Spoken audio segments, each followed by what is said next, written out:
Jesse, thanks so much for joining us today. Yeah, Chris, my pleasure to be here. So, this is your second time on the podcast, but for those who didn't make it to our wonderful last episode a little over a year ago, tell us a little bit about yourself and what you're up to at Sweater. Yeah, so we'll start with Sweater.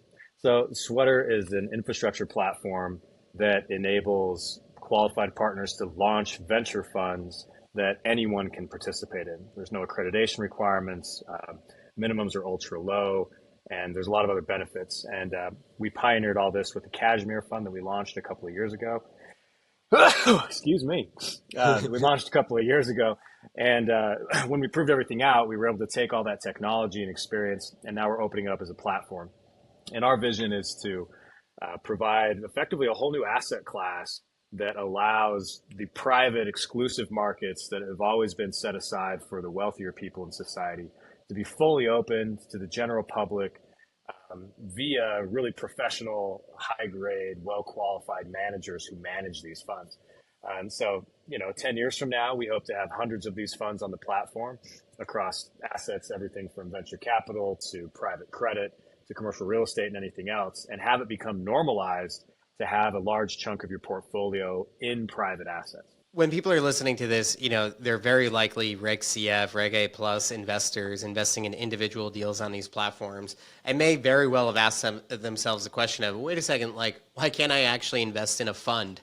Obviously, there's a lot of rules that have existed around this. Tell us about kind of the structures that be in the regulatory space and just give us an inkling of the efforts you've made to actually make these fund products available to the general public. Yeah, that's a great topic to go down. I mean, first of all, let me say a little something about myself. I mean, so I grew up in a rural community on a farm in Idaho. I have no rich uncle. I have no rich neighbors. Like I don't know anybody rich, right? And I grew up totally outside this whole world of investing. And I didn't really realize how much is out there, these high performing asset classes that are locked away from the public until I was probably realistically in my 30s, post-graduate school. You just don't know what's locked up out there. And I first ran into this because I went to go start a venture fund. I had worked for a startup accelerator that had raised a venture fund. I was on the inside as they did it. That fund didn't do so well. And I said, I could do a better job of that. And I started this process of doing a fund. And I was told I couldn't invest in my fund because I was not an accredited investor. And so I'm sure everyone listening to this knows the difference between accredited and non-accredited. That's why Reg CF and Reg A Plus is so interesting, because it does open it up to individual deals for the rest of us. But in a fund context, it's a different level, right? That still hasn't opened up, and they're probably never going to open it up for a lot of reasons. But when I was told that I couldn't invest in my fund, I was like, that's dumb. I'm the guy running the fund. How could I not put money in my own fund? And part of my graduate work was in policy. And I decided I wanted to go down this policy rabbit hole around accreditation and say, like, where does this stem from? And why is this gospel? It seems like no one ever questions it. So why is it the way it is? And the short story is that it takes you back to 1930s America, post-Great Depression. Objective was trying to protect widows and orphans, from charlatans and whatnot. It was kind of like the colloquialisms at the time.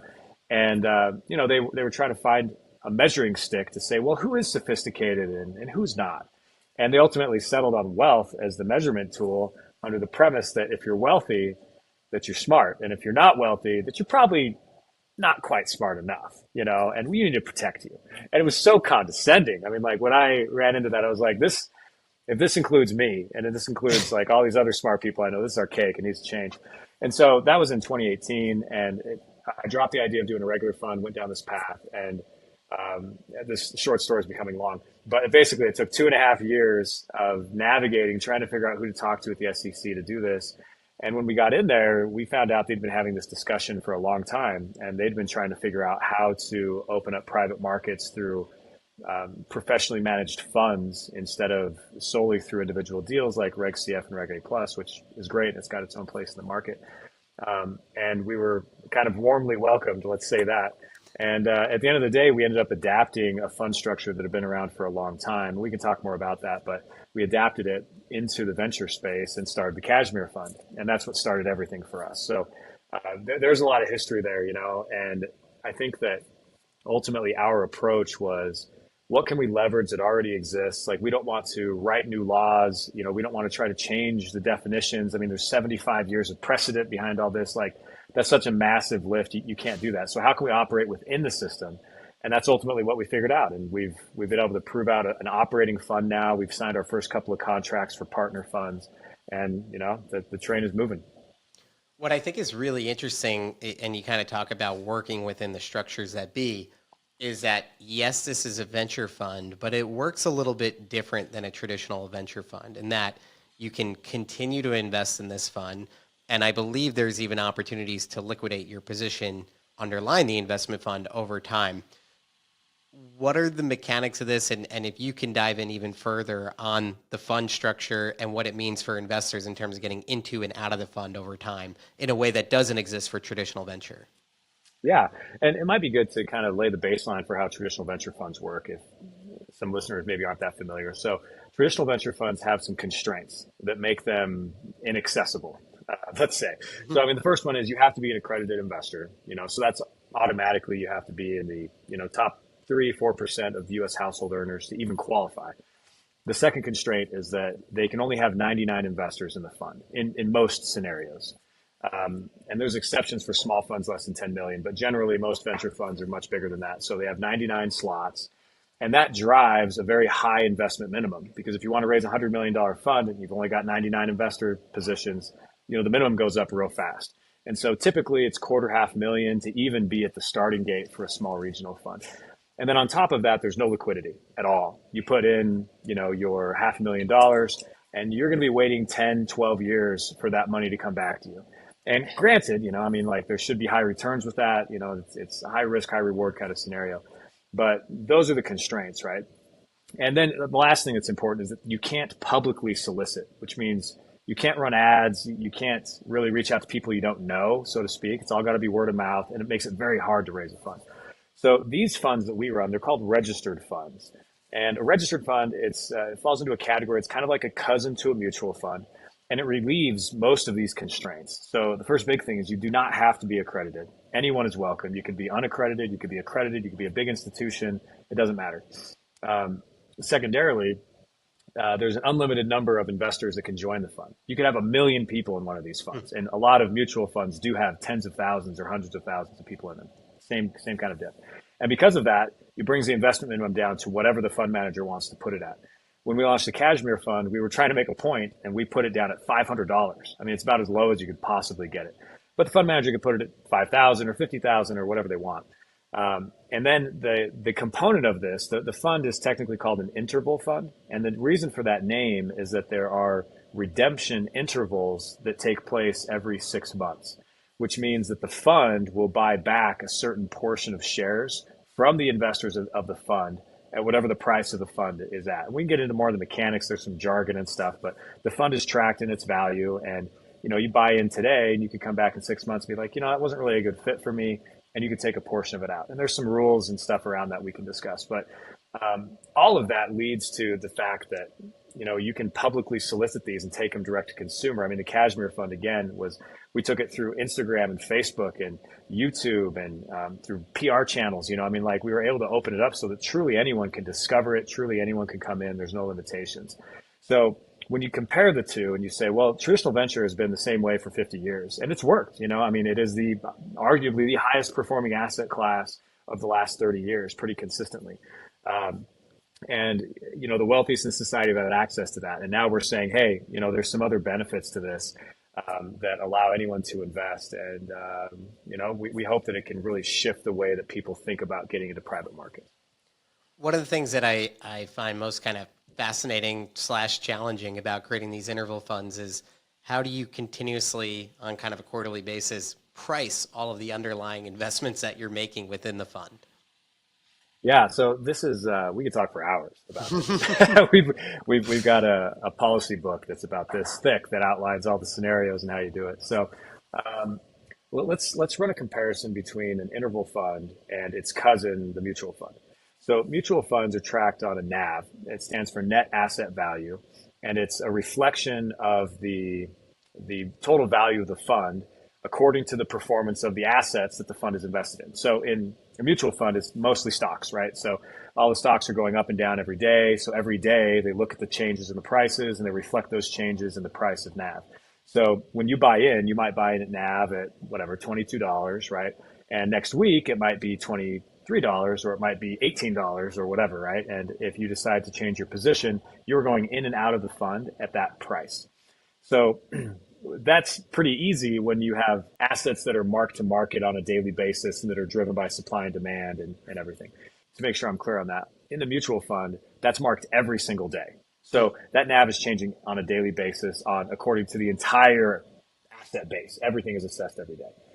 And most of it is automated. So come into our context where we say, okay, it's an interval fund and it's in private assets in venture-backed companies, or let's just take venture for a second. So venture-backed companies, these companies aren't changing in value every single day. There's no mark to market. It's very different.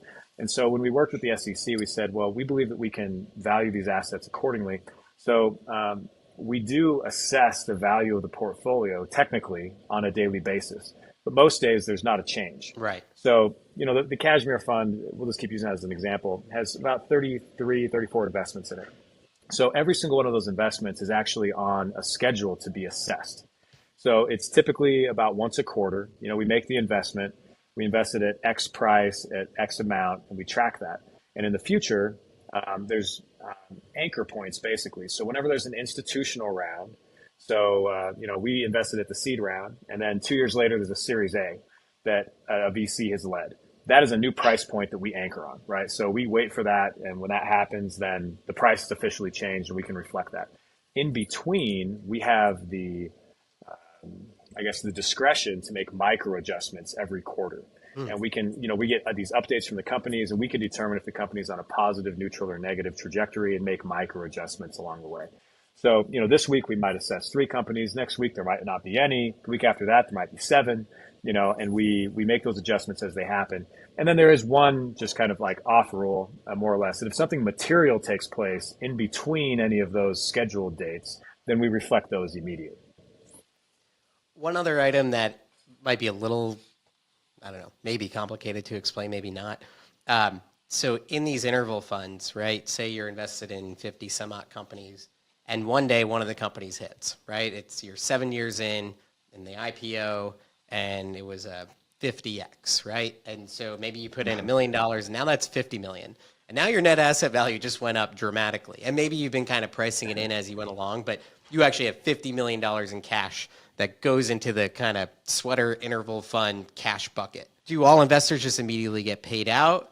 Do you try and keep as much of that money in the fund to continuously invest in new companies and just grow the overall net asset value? Yeah, let's walk through it. So you're right that an investment like that, it's been 7 years, and it's gone up 50x, which would be amazing. We would be pricing that along the way. So, if we invest at the seed round and now they're at a Series C, we've repriced that officially with institutional anchor points over the course of those 7 years. So we've been reflecting some of that, but, presumably in an IPO, let's just say it went from, a $200 million valuation to a $400 million valuation at the IPO. That's great, right? So we get another markup on that. And then, typically investors have to wait a few months to actually be able to liquidate their shares. But let's just assume that our million turned into 50, and that 50 has now come back in cash to the fund. What happens is it's immediately reflected in the NAV, right? So that increase is reflected in the NAV, and everyone gets to benefit from that. We look at that exit event, and then we assess any other exit events over the course of a year, any interest that's earned in any other capacity, and all of that is taken as effectively profit for the fund. And those profits at the end of the year are distributed to everybody according to the number of shares that you own in the fund. So all of that would be distributed. And it's interesting is when that cash leaves the fund, it actually drops the NAV because cash has now left the fund. And you as individual investors in the fund have the choice to either take it off and bear the tax consequences of having gains, or you can choose to reinvest it, which I'd have to double check. There might still be consequences even if you reinvest it. But yeah, that's the basic mechanics of how that takes place. Really cool. So obviously this is wonderful for investors and kind of a fascinating thing that you've built. And I'm really happy to see you pushing this forward. from a business perspective, right, one of the challenges I have faced over the years in talking about kind of the venture ecosystem being reinvented with these new online private markets and whatnot is that VCs will say, well, that's not a scalable business, right? Our model, like, yeah, we might make a good amount of profits, but it's not scalable. It doesn't become huge. So for those who are listening who are thinking about investing in Sweater the business on Start Engine, when you think about how you scale this venture business, this model of building venture capital funds for the general public, what are your thoughts on that? How are you going to scale this business up? Yeah, I mean, that's one thing that I think a lot of people maybe not understand about Sweater a lot, because when we first hit the market, it was all the Cashmere Fund, right? And ultimately, behind the curtain, it was like, for us, like, Cashmere Fund is a pilot, and it's to prove out that this works, right? Which we've done. And the pilot is going to continue on. We have big plans for that. I wish I could talk more about it publicly, but Cashmere is going to live on for a long time. That's going to be a $200 million fund over its life. And we're very excited and very, very dedicated to the investors that supported us in that. And we're going to make good on the promises that we've made to give them good returns. But ultimately, Sweater Inc. is actually a software company. And, you know, the Cashmere Fund was wrapped in a mobile app experience. It was part of what we were proving out. And ultimately, we've taken all of that technology and we've opened it up as a platform, right? So as a platform, it means that we can spin up white labeled funds for any qualified partner who wants to launch one. And it's important to understand, like, kind of how, I mean, to say it's complicated is probably an understatement. There's a lot going on to run one of these funds. And it's sort of like the difference between running a private company and a public company. You can kind of feel that difference, you know how burdensome it is to become a publicly traded company. It's the same thing with these funds. A traditional venture fund versus one of these registered funds, same thing. There's a lot going on. There's a lot of rules you have to follow because you're taking money from the retail public and you're just held to a higher regulatory standard. And that's the benefit we bring in. So what we tell a partner is, you need to raise the money for the fund and you need to deploy the capital. We provide the tech and the interface for all of this so that your users have a great experience. But then we also take on the burden of all the back end compliance, valuation work, and otherwise running of the trains behind the scenes so that the fund is fully compliant and in good standing at all times. And so that becomes our partnership. But at the end of the day, it makes us a software company, right? And we're a software company the same way that Salesforce or anybody else is. And for us, that scalability comes into what we're building and the type of AUM that comes in across our platform and what we are enabling in the market. And our business model is tied to that. So, at the end of 2024, we'll probably have 4 to 6 funds that are under contract on the platform and probably have, a few $100 million across all those funds. 5 years from now, we expect to have several dozen. And those several dozen funds will probably be reflecting a position of somewhere between $3 and $5 billion across all of them. And in a decade, we want to have hundreds, which represents a huge opportunity of being in the tens of billions of dollars across the platform. So for us, we consider that venture backable, and the venture capital funds that have supported us to date certainly believe that as well. And that's what we're aiming to achieve from like a broad market perspective. Because ultimately, if we tried to just raise all the capital ourselves and kind of hold this little secret to ourselves and try to deploy the capital and just run our own funds, we're barely going to make a pinprick of a dent on the market. The venture capital market alone raises $150 to $200 billion a year.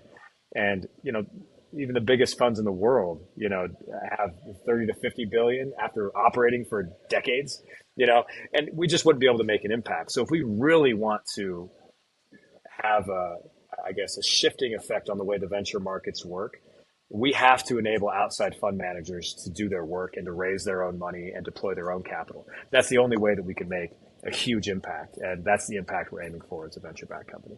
I recognize you probably can't announce kind of who some of these new partners are going to be in the funds that are going to be running on your platform, but just to kind of make it real for folks. So from your perspective, is this kind of a world where, again, totally hypothetical, but a Lightspeed or an A16Z or an NEA or even a Y Combinator says, you know what?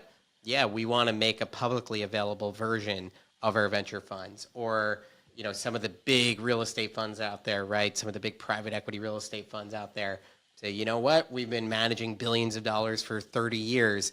Yeah, we want to open up and broaden the pool of investors that we allow to come into our funds. Let's use your platform to do that in a compliant manner. Like from your perspective in the near term over the next 3 to 5 years, are those, again, maybe not those types of names, but those types of organizations, are those the ones that you're thinking about enabling them to do these more retail investor focused funds? Yeah, well, I mean, if you know have any friends at Lightspeed or A16, just let me know. Love to talk to them. So we actually bucket into three, maybe four categories. So the first one is traditional VC funds who have operated funds in the past. And the way most of them think about it is, okay, we've got our Reg D funds with our big limited partners and whatnot. And they think about spinning one up in parallel and saying, hey, we're going to run our traditional fund and we're going to keep doing that, but we're going to open another one up to the public and they're going to co-invest in most of the work that we do. So that's the conversation we're having on that front. There's another group, which is more like the fintech platforms that are out there. So you look at the SoFis and the Robinhoods and the Yield Streets and other great groups that are out there that have established investing audiences. That's another group. We're having some very meaningful conversations with them. And then there's kind of a third, fourth group, depending on how you split it. One side is brands that don't do any investing right now, but that they have a huge audience, they have an expertise that they could definitely be great investors in. So you look at a Stripe or you look at a Coinbase and groups like that could certainly launch a fund and have huge reach and credibility in their world. And in that case, they would probably partner with a venture fund to actually do the capital deployment, but they would be tapping into their audience, influence, and expertise in order to raise the money and to drive the pipeline for the fund. And then there's the last one, they kind of overlap, but is like celebrities, influencers, athletes, that kind of group. And we're having some pretty cool conversations on that side too, where, again, if you know the guy, let me know, but like if you took like a Leonardo DiCaprio, right? Last year, he was, whoever does these rankings, he became one of the most influential voices on climate change in the world, right? And so he has huge reach and whatnot, right? And he could obviously raise several $100 million, if not a lot more than that. And he's probably not going to be the one deploying the capital, but for like a climate tech fund, he could clearly launch one of those, partner with a fund or build his own team in order to do that. And, there's a lot of benefits to operating in that sense from an influencer's perspective, because these funds can pay them back as managers for decades, which is an interesting way to kind of harvest their influence in the near run. All right, so let's talk about, obviously on the Cashmere Fund, management fees is kind of how you'll generate revenues for your business. But from a business model perspective, on more of this software side, the partner side, how do you charge for your venture service business? Yeah, so there's two components. It's important to understand how the relationship works when we launch a partnership. So, we bring a partner on board. We vetted each other. We're comfortable to move forward. It's us, it's them, and then there's the fund.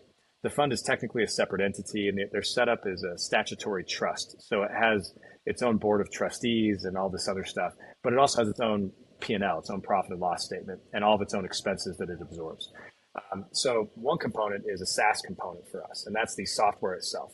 So that's actually layered into the fund, and the fund itself and the investors of that fund pay for our software to enable the whole experience. And so that starts off with kind of a baseline price and then scales with the number of investors beyond that. The second way is we actually have a relationship with the partner that we're launching it with, that we split the management fees. So it truly is a partnership, because they're taking care of fundraising and capital deployment, but we're taking care of all the compliance and all the running of the trains and the valuation services. And we actually are a registered investment advisor, which, if you're not familiar with that, is a special registration with the SEC to be able to manage and deploy these funds. And there is liability associated with having our name running the fund. And so both of us and the partner, are both listed as administrators of the fund. And so when we do that, we say, okay, we're going to split the management fees. We're going to take a portion, you're going to take a portion. And we set it up in a way that the bigger the fund gets, the bigger the portion the partner gets as it grows. So that they're very motivated to grow the fund and keep money coming in. Got it. I think you've already kind of hit on, what success will probably look like in the next couple of years, bringing on more partners and scaling these things up. So I'm going to ask you a broader question to help understand the scope of opportunity that you see for this business.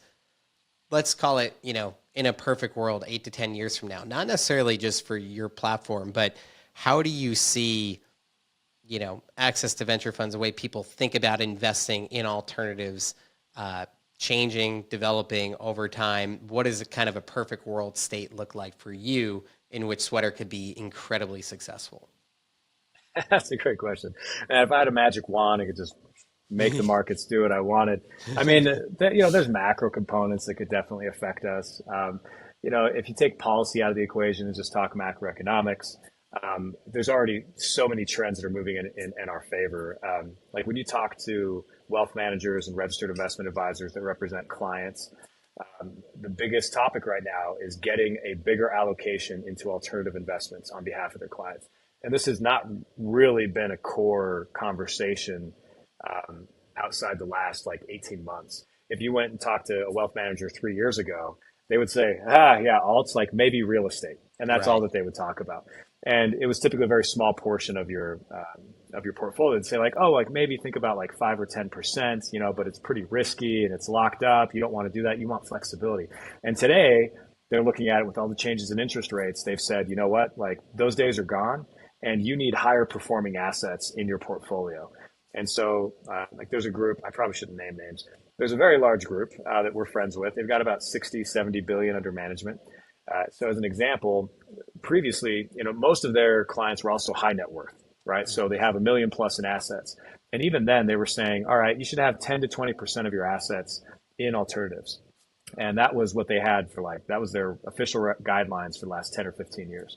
They just changed those guidelines in late 2023 to have a target of 30% of your assets in alternatives. And it is now no longer a range, it is a target. And over the next 3 years, they're moving all their portfolios to hit that 30% target. And it's happening across the whole industry. And what's interesting is that there's no infrastructure for this.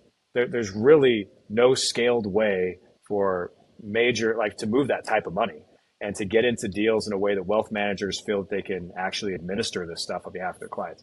And so we see that and we're like, all right, that's exactly the problem that we're solving. And we want to be an enabling factor in that. And we believe that that's a very long-term trend. It's not going away. On the macroeconomic side, we think that's great. On the policy side, it's interesting to look at specifically accreditation laws because it seems to be either going towards one extreme or the other. There are legislators, of course, that are out there saying, hey, we need to lower the requirements and open it up for more people. And there's been some interesting stuff that's made it through the House that's probably not going to make it through the Senate that could really broaden things.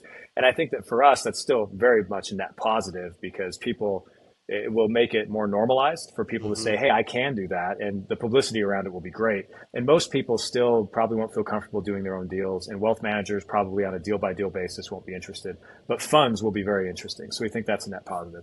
In the other direction, the SEC has also been talking about raising the limits of what qualifies as an accredited investor and doing it dramatically. So today, basic guidelines, if you're single, you have to make 250K a year. As a couple, it's 350 or have $1 million of net assets outside the value of your home. And they're talking about jacking that way up, like having the minimum annual income be like 750,000 for a single person and having net assets being like 5 million or higher, which would take the 3 to 4% of households that are accredited today and smash it down to like 0.5%.